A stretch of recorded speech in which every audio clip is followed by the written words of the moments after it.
In this video, I want to show you the two different fuse box location on your Century. So most cars will have the fuse box on the driver's side footwell, but this one does not have one over here. We need to open the passenger door and I'll show you where the first fuse box is located. So over here, we need to remove this panel. Luckily, you don't need any tools. You simply need to put your fingers in this hole, okay, just one finger, and pull towards yourself. It's a bit hard, okay, it's held by clips that are quite strong.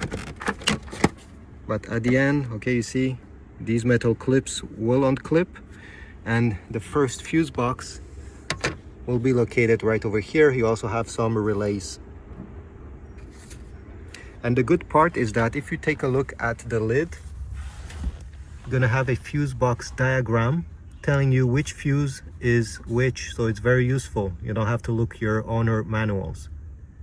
Now let me show you where the second fuse box is in case this is not what you're looking for. For this we need to pop the hood, so go ahead, pull that latch and let's go in the front.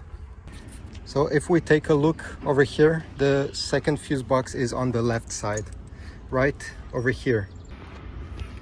Now to remove this cover, you need to untwist this, unscrew it counterclockwise.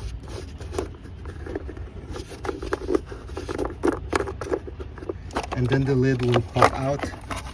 And here we go. This is where your second fuse box is located with, again, some relays.